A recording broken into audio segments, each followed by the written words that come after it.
हर रोज की तरह गुप्ता जी स्कूटर पर सवार होकर के सुबह सुबह दफ्तर जा रहे थे।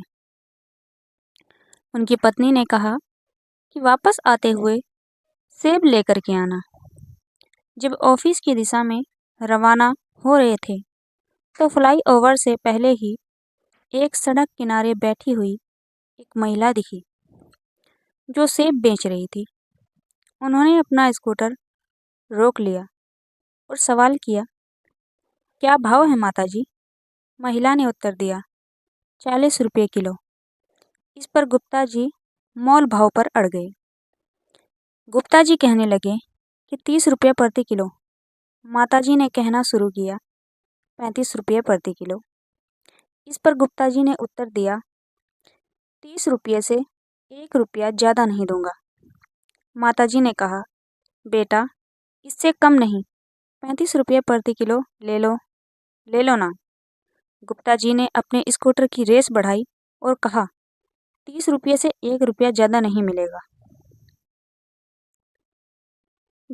माताजी कहती हैं, बेटा ऐसा मत करो, ले लो ना 35 रुपये प्रति किलो।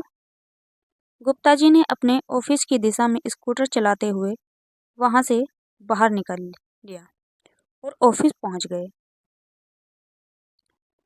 शाम को फिर से बाहर निकलते समय वो एक फल भंडार में पहुंच गए जिसमें विभिन्न फलों का विकल्प है। अब वहां मोल भाव करने का कोई विकल्प नहीं था क्योंकि उस स्थान पर एक फिक्स्ड रेट का बोर्ड लगा हुआ था। जब वह वहां पहुंचे और देखा कि सेब का मूल्य 50 रुपये किलो है तो गुप्ता जी को थोड़ी हैरानी हुई क्योंकि वहां सड़क किनारे उपलब्ध हो रहे सेब का मूल्य 40 रुपये किलो था। उन्हें यह लगा कि मुझे अजीब सा हो रहा है, इसलिए वह तेजी से फल भंडार के मालिक के पास गए और बोले, भाई साहब 40 रुपये किलो में दो ना। फल भंडार के मालिक ने हंसते हुए कहा, भाई साहब यहाँ पर फिक्स्ड रेट में मिलता है, आप यहाँ पर मोल भाव नहीं कर सकते। अगर आपको मोल भाव करना है तो किसी और जगह से ले लो। गुप्ता जी ने कहा, ठीक है, लेकिन मुझे पता चला कि बाहर की दुकानों में तो यही रेट है। फल भंडार के मालिक ने कहा, भाई साहब यहाँ तो वह नहीं है, कृपया आप एक बार जो पीछे बोर्ड पर लिखा है उसे पढ़ लें कि मोल भाव करके हमें शर्मिंदा ना करें। गुप्ता जी शर्म से वहां से निकल गए। उम्मीद है कि फ्लाईओवर के नीचे किनारे पर जो महिला बैठी थी वह शायद अब भी वहीं होगी और वहां से सेब खरीदने का विचार किया जा सकता है। उन्होंने स्कूटर को दौड़ाया और पहुंचे तो वहां महिला बैठी हुई थी। महिला ने गुप्ता जी को पहचान लिया और कहने लगी कि 35 रुपये किलो, बस मोल भाव मत करो। गुप्ता जी मुस्कुराए और कहा, कोई बात नहीं माता जी, आप 2 किलो सेब पैक कर दीजिए, इसके लिए मैं आपको 100 रुपये दे दूंगा। महिला ने कहा, मेरे पास खुले पैसे नहीं हैं। गुप्ता जी ने कहा, खुले की ज़रूरत नहीं है, आप रख लो 100 रुपये और 2 किलो सेब मुझे दे दो। महिला ने मुस्कुराते हुए कहा, आपका बहुत धन्यवाद। गुप्ता जी ने कहा कि मैं अभी अभी एक बड़ी दुकान में देख कर आया हूँ, वहाँ पर भी सेब 50 रुपये किलो ही मिलते हैं, तो वहाँ से लेने से अच्छा है कि मैं आपके यहाँ से ले लूँ। माताजी की आंखों में आंसू आ गए। उन्होंने कहा, मैं कैसे बताऊँ, हमारी स्थिति इतनी कठिन हो गई है कि सड़क किनारे फल बेचने में मजबूर हूँ।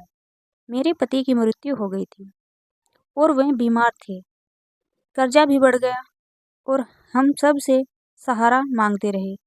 इसी कष्ट से बाहर निकलने के लिए मुझे सड़क किनारे ये फल बेचने पड़ रहे हैं। यह एक आशा है कि कोई इसे खरीद लेगा। लेकिन कोई खरीदता ही नहीं। इस पर गुप्ता जी ने कहा, इस तरह की बातें मत करो, मैं कल सुबह फिर आऊँगा और कुछ और पैसे लेकर आऊँगा, तुम्हारे पास आऊँगा। घर पहुंचकर गुप्ता जी ने अपनी पत्नी को 2 किलो सेब दे दिए और उनसे कहा, मुझे 500 रुपये का एक नोट ला कर के दो, कल किसी की मदद करनी है। मैडम ने पूछा, क्या हुआ? और गुप्ता जी ने उन्हें पूरी कहानी सुनाई। उन्होंने कहा, हमें पता नहीं क्यों मोल भाव करते हैं सड़क किनारे जो सामान बेचते हैं उन लोगों से, जो अपनी मेहनत से जी रहे हैं।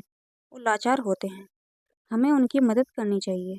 इस तरह की कठिनाइयों में लाचार होने के बावजूद वे अपनी जीवन शैली को बनाए रख रहे हैं और हम उनसे भी मोल भाव कर रहे होते हैं, जबकि बड़े बड़े शोरूम में जाते हैं और पैसे दे करके आ जाते हैं।